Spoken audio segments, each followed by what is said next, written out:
everybody, and welcome to another Top 5 Records video. And today I'm going to be talking about Eric Clapton. And you might have noticed that I've made some negative comments about Eric Clapton in other videos. And I stand by them. There was this article in Rolling Stone magazine, I believe it was Rolling Stone magazine, a year or two or three ago, in which they said, Eric Clapton is for blues music what a white crayon line is for a dead body in a crime scene. And I really like that quote, and I believe that quote. I think Eric Clapton got way too much acclaim for his work as a solo artist and as a band leader. The Clapton is God quotes regarding his guitar work in the 60s, I think that shows a lack of knowledge, really.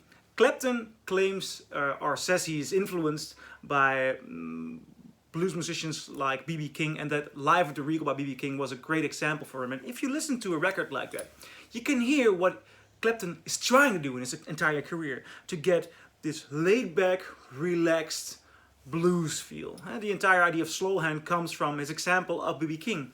Nevertheless, without adding anything of a personality to that, he doesn't even come close to what B.B. King was doing. I mean, none of the atmosphere, none of the energy, none of the sincerity in his voice, and none of the complete relaxed control but emotion in the playing of B.B. King. You know, Clapton is an eclectic player. He's a very good blues guitarist, but he does not put soul and emotion in there. It remains cold and dead. And a lot of people say that, you know, a lot of white blues does not have that soul and feeling, and I really agree.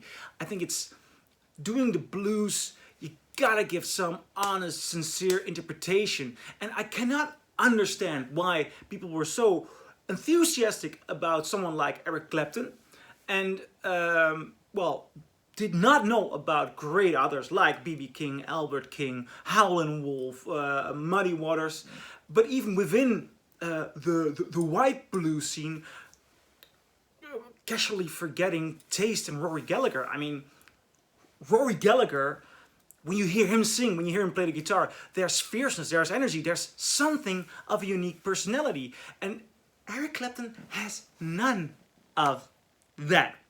Nevertheless, I think it's way too easy to disregard him in total, because there are moments in which Eric Clapton is brilliant. It are not the moments when he is the one trying to tell a story. Because I think that Clapton's biggest problem is he does not have anything to say, really. But when he works with artists who have something to say, he becomes more than just a session musician. He becomes someone who lifts the music up. And that's what I'm trying to talk about in this video today. The best Eric Clapton moments, but not as a band leader or as a solo artist. And I'm gonna kick this list off with a very special record by George Harrison, All Things Must Pass. Because Eric Clapton is, for most of the tracks, or perhaps all the tracks, the guitar player on this, or the solo guitar player. I mean, George Harrison, who was kind of like the solo guitar player within the Beatles. I mean, John Lennon has done the occasional solo, but George Harrison, if you look at the Get Back documentary, he's constantly referring to, you know what, if you want that kind of sound, you gotta get Eric Clapton aboard. He knows that there are certain things, certain atmospheres, and certain guitar lines he cannot create. And Eric Clapton, as a guitar player, he can make that. He can make a record come to life if he does not control the session. And I think this is a great example of that. And it's a beautiful, beautiful record. And I am sure that George Harrison could not have made this record without Eric Clapton on guitar. Now, the number 4 of my list is not a vinyl record. I know this has also been issued as a vinyl record, but I really prefer this one on Blu-ray because I prefer this to be seen as a film. It's Tommy. It's a 1975 film adaptation of the record, of the album by The Who. And this is a very interesting film because the film is full of interesting guest artists. And Eric Clapton is aboard on this. And Eric Clapton works on Eyesight to the Blind and Sally Simpson. And he does a great job. He does a very, very interesting job. Because I think Pete Townsend is a better guitar player than Eric Clapton. For a very simple reason. Anytime Pete Townsend hits a chord or hits a note, you hear him telling a story. And Pete Townsend is, well, one of the rare guitarists who is full of stories. I mean, he is the band leader, the main character within The Who, actually, because he tells all the stories. He knows exactly what he's doing. And he's not known for his brilliant solos or his brilliant technique. But every time he strikes the guitar, he tells a story. Nevertheless, these two songs, Eric Clapton adds something, a bluesy feel, a certain kind of rhythm, a certain flow, which would not have been there if they would not have asked Eric Clapton. Eric Clapton really makes those two songs come out better, come to life. And the entirety of this film, it's a beautiful piece of pop art. The soundtrack is not as good as the original album, but it is loads of fun, and the film is quite the experience. I think this is a very, very good film. Now, number 3 on this list. Oh, I really love this record. It's Howlin' Wolf, the London Sessions. This is interesting because Howlin' Wolf, one of the big blues legends, must have been an inspiration for Eric Clapton, and Clapton's sound never even came close to what Howlin' Wolf was doing.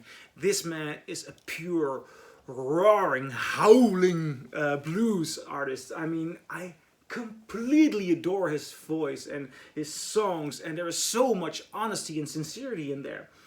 And what I believe the Stones organized this, but I'm not completely positive. It is produced and released by the Stones, or produced not in a direct manner. This is they got Howlin' Wolf to London, and they made a record with him. And the session musicians are Steve Winwood, Bill Wyman, and Charlie Watts from the Stones, and Eric Clapton on guitar. And there's a beautiful, beautiful moment on this record because this sounds so much different than the old recordings of Howlin' Wolf. The Chess Records techniques, the studio techniques were not that brilliant and that perfect. There is a nice raw energy if you listen to those early recordings, and I really, really love them. This is a much more slick blues recording.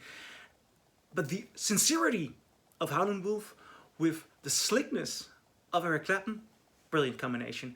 On this record you can hear how they play Red Rooster, and actually, I'm saying it wrong, Little Red Rooster. Well, how they play Little Red Rooster. And you can hear the rehearsal, and you can hear Eric Clapton asking Howlin' Wolf to join along on acoustic guitar, and the way they shape the song in the studio, and you can hear the session musician craftsmanship of Eric Clapton coming together with the raw, beautiful, brilliant energy of Howlin' Wolf. And this is a great record. It has loads of good songs, by the way. Try and find this. It's a must-have. Now, number 2 on this list. A single song on an album, namely the White Album. George Harrison playing with the Beatles. You can hear him saying "Get Back," just what I said earlier in the video. If you want that, you gotta get Eric Clapton along. So, on my guitar, while my guitar gently weeps, we hear Eric Clapton come along, and that brings the song to life. If you listen to the early demos, you hear a good song. It's a good song. But Eric Clapton's guitar adds up to it. It becomes so much a better song because this song needs a solo which has energy, which can take over the lead, but is not too energetic. It has to be laid back, and that's where Eric Clapton comes along. This guitar, great, makes it even a little bit a bit better record, though it's my favorite Beatles record. Number 1, The Pros and Cons of Hitchhiking by Roger Waters, and Eric Clapton can be heard all over this album. It's interesting. Roger Waters left or was kicked out of Pink Floyd. I don't know precisely what's going on, but Roger Waters' first solo album and he was working on this idea while he was in Pink Floyd. Well, he needed a replacement for David Gilmour. David Gilmour is a brilliant guitar player, a soulful player, and Roger Waters just needed a guitar player who could combine all the songs, all the his way of writing is fascinating, but he doesn't necessarily have a flow in his work, Roger Waters, and that's where Eric Clapton came in. And this record has such a beautiful ambience. Eric Clapton so brilliantly understood the atmosphere, because this is a concept album. It's a story of, well, hitchhikers, and it's incredible how well Eric Clapton understood what to do with Roger Waters, because this might have gone completely bad, and the record Waters made after this, Radio Chaos, it went bad. That's not a good record. But here, this one, it's a masterpiece. Eric Clapton not just fills in for David Gilmour, he adds to it. He adds to the sound of Roger Waters. And I really, really love this record. Well, that was my top 5. I'm quite curious, what do you guys think? Please tell me, leave a comment below, and let's discuss.